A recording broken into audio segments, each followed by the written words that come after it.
ये शानदार देश है स्कॉटलैंड।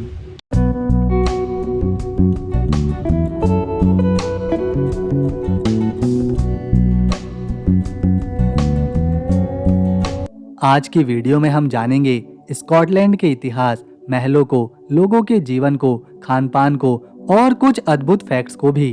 लेकिन उससे पहले आपसे रिक्वेस्ट है, हमारी मेहनत को सफल बनाने के लिए वीडियो को एक लाइक जरूर दें। ये है स्कॉटलैंड, जो कि यूके के 4 देशों में से एक है। ये देश यूके के उत्तर की दिशा में आता है। अगर हम यहाँ की आबादी की बात करें तो यहाँ पर 54,80,000 लोग रहते हैं, जिसमें से 49% पुरुषों की संख्या है, तो वहीं महिलाएं 51% में हैं। यहाँ का सबसे बड़ा धर्म ईसाई है, जिसे 55% लोग फॉलो करते हैं। इसमें ज्यादातर बुजुर्ग हैं, जबकि जो यहाँ की युवा पीढ़ी है वो ज्यादा धार्मिक नहीं है।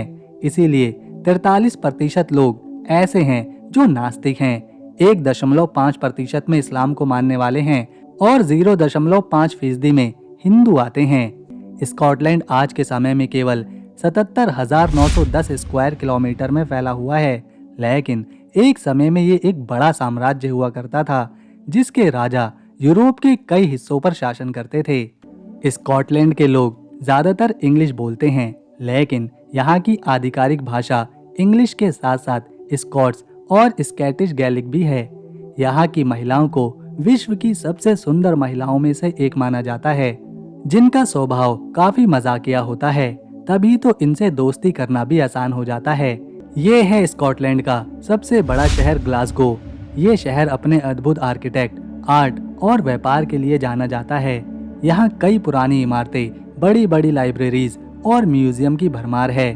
कुछ लाइब्रेरीज और म्यूजियम तो पूरे यूके में जो सबसे बड़े हैं वो यहीं पर हैं। शहर में किसी को भी अगर कुछ खरीदना होता है, कुछ शॉपिंग करनी होती है, तो उसे इस बुकारेस्ट गली में आना होता है, क्योंकि ये गली दुकानों से, कैफेज से, रेस्टोरेंट से और म्यूजिक क्लब से भरी हुई है। छोटी दुकानों के साथ आधुनिक शॉपिंग मॉल्स और कई ब्रांडेड चीजें यहाँ पर बिकती हुई दिखाई देती हैं। ग्लासगो में शिक्षा और टेक्नोलॉजी पर पूरा ध्यान दिया जाता है। यहाँ बहुत सी यूनिवर्सिटीज और रिसर्च सेंटर भी हैं, जहाँ हजारों छात्र नई नई चीजें सीखते हैं। राजधानी एडिनबर्ग से ज्यादा विद्यार्थी अपनी शिक्षा इसी शहर से लेते हैं। ग्लासगो में एक बहुत ही प्रसिद्ध म्यूजियम है, जिसे Kelvingrove art gallery and museum कहा जाता है। यहाँ आपको अनेकों कलाकारों की अद्भुत कला देखने को मिलेगी। इतिहास और प्रकृति से जुड़े कई दस्तावेज मिलेंगे। कई राजाओं की पेंटिंग, प्रकृति को दर्शाने वाली पेंटिंग जो आज से सैकड़ों साल पहले बनाई गई थी, उन्हें यहाँ पर संभाल कर रखा गया है, ताकि नई पीढ़ियां इन्हें देख सकें। न केवल कला, बल्कि इस म्यूजियम की जो बनावट है, जिस तरह से इसे डिजाइन किया गया है, वो भी काफी ज्यादा सुंदर है। बहुत से स्टैचूज भी हमें यहाँ देखने को मिले। डायनासोर, जंगली बौर, पॉर्क्यूपाइन, बारहसिंगा, कंगारू और भी बहुत सारे।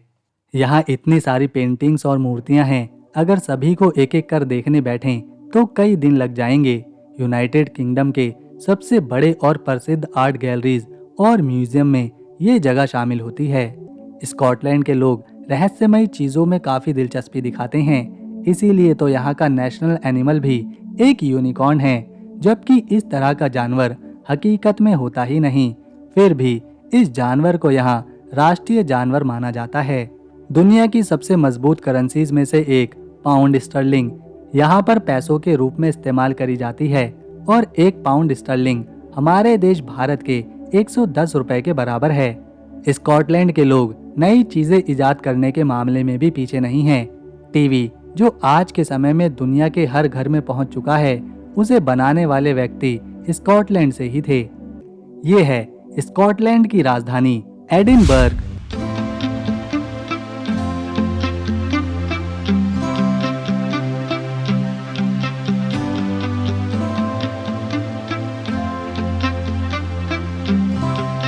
ये देश की सबसे बड़ी सिटी है, जो अपने अद्भुत आर्किटेक्ट, समृद्ध इतिहास और अनोखे त्योहारों के लिए जानी जाती है।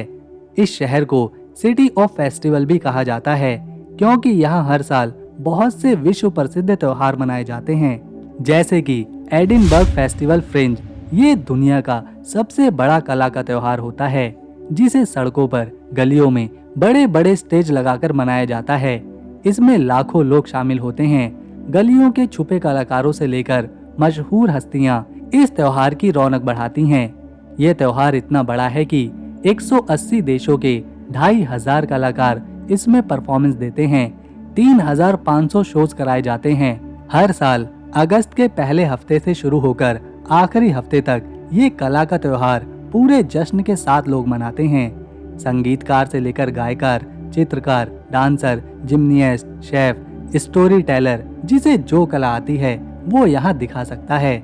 अलग अलग देशों की संस्कृति को पूरी दुनिया के सामने लाना ही इस फेस्टिवल का काम होता है।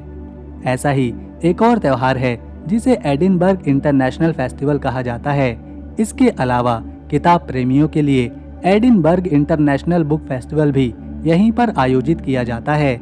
इस बुक फेस्टिवल को शार्लेट स्क्वायर गार्डन में आयोजित किया जाता है, जिसमें दुनिया भर के किताब लिखने वाले लेखक, उन्हें प्रकाशित करने वाले पब्लिशर और उन्हें पढ़ने वाले लोग एक मंच पर आते हैं और किताबों से जुड़ी दुनिया को एक नया रूप देते हैं। अगर स्कॉटलैंड के इतिहास को करीब से जानना है तो इसके लिए हमें एडिनबर्ग के ओल्ड टाउन में जाना होगा, जो कि यूनेस्को की वर्ल्ड हेरिटेज साइट्स का हिस्सा भी है। यहाँ कई ऐतिहासिक इमारतें, किले, महल, चर्च और गलियां देखने को मिलती हैं। उन्हीं में से एक है ये एडिनबर्ग कैसल। ये किला न केवल स्कॉटलैंड की पहचान है, बल्कि पूरे यूके में ये दूसरी सबसे ज्यादा देखे जाने वाली जगह भी है, क्योंकि इसका इतिहास 1000 साल पुराना है। इस किले को स्कॉटलैंड के कई राजाओं ने अपने घर के रूप में इस्तेमाल किया है।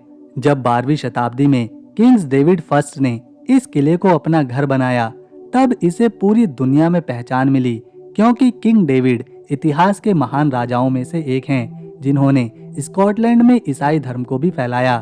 12वीं शताब्दी में किले के अंदर एक चैपल बनाया गया था, जिसे सेंट मार्गरेट चैपल नाम से जाना जाता है।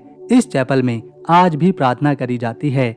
इसके अलावा स्कॉटलैंड के इतिहास में जितने भी राजा या रानियां हुई हैं, उनके सिर के ताज, उनकी ज्वेलरी, उनकी तलवारें और दूसरे हथियार आज भी यहाँ पर संभाल कर रखे गए हैं। यूं तो ये पूरा देश ही सुंदर है, लेकिन यहाँ के कुछ आइलैंड्स की बात ही निराली है। उन्हीं में से एक है स्काई। ये आइलैंड स्कॉटलैंड के पश्चिमी तट पर मौजूद है, जहाँ बारिश के मौसम को छोड़कर सैलानी आते ही रहते हैं। ऊंची पहाड़ियाँ जहाँ पर हरियाली बिखरी हुई है, सामने बहता विशालकाय समंदर और उसकी लहरों के साथ तेज हवाओं का शोर, ऊपर आसमान में हल्की धुंध इस आइलैंड की सुंदरता को हमेशा बढ़ाती रहती है। यहाँ के हाईलैंड्स देखने अक्सर स्कॉटिश लोग अपनी कार लेकर निकल पड़ते हैं। आइलैंड्स की सबसे ऊंची चोटी the old man of stone कहलाती है। जगह जगह छोटे पोखर, झीलें और कुछ अनोखे जानवर टहलते दिखाई देते हैं। हाईलैंड पर एक लाइट हाउस भी है, जहाँ से मौसम को और समंदर से आ रहे जहाजों को देखा जाता है। यहाँ की यात्रा के बाद जो अनुभव, जो सुकून और दृश्य मन में बसते हैं, वो फिर जीवन भर के लिए दिमाग में यादों को ताज़ा करते रहते हैं। आपको जानकर हैरानी होगी कि स्कॉटलैंड में 800 से ज्यादा आइलैंड्स हैं, लेकिन इसमें से केवल 120 आइलैंड पर ही लोग आबाद हैं। यहाँ की हरियाली और जलवायु के कारण अनेकों प्राणी अपना जीवन यहीं बिताते हैं, जैसे गोल्डन ईगल, हाईलैंड काऊ। यहाँ के पर्वत इसे सुरक्षा और सुंदरता दोनों देते हैं। कैनगॉन्स और बेन नेविस पर्वत श्रृंखलाएं यहीं पर मौजूद हैं, जो कि 1000 मीटर ऊंची हैं। यहाँ बहुत ही मनमोहक दृश्य हैं, जिन्हें पहाड़ों पर ट्रैकिंग करना पसंद है। ऐसे लोग अक्सर यहाँ आते रहते हैं। ग्लासगो में एक यूनिवर्सिटी है, जिसे ग्लासगो यूनिवर्सिटी कहा जाता है। ये यूनिवर्सिटी दुनिया की सबसे पुरानी और बेस्ट एजुकेशन देने वाली मानी जाती है। यहाँ दुनिया के कोने कोने से छात्र पढ़ने आते हैं। लगभग 500 साल से भी ज्यादा समय से लोग यहाँ से शिक्षा प्राप्त कर रहे हैं। 1451 में इसे स्थापित किया गया था। इसका आर्किटेक्ट इतना ज्यादा खास और अलग है कि हैरी पॉटर फिल्म में जो यूनिवर्सिटी दिखाई गई थी, वो इसी से प्रेरित होकर बनी थी। इसके अलावा कुछ कुछ होता है फिल्म तो आप सभी को याद होगी। उसके कई सीन इसी शहर में फिल्माए गए थे। यहाँ अक्सर भारतीय फिल्मों की शूटिंग होती ही रहती है। तो दोस्तों, अगर आपको हमारी मेहनत इन्फॉर्मेशन पसंद आई तो इस वीडियो को एक लाइक दें, शेयर करें और चैनल को सब्सक्राइब कर बेल आइकन ज़रूर दबाएं ताकि आने वाली नई वीडियो की अपडेट आपको मिले सबसे पहले। हम मिलेंगे नेक्स्ट वीडियो में, तब तक के लिए नमस्कार, अपना ख्याल रखें।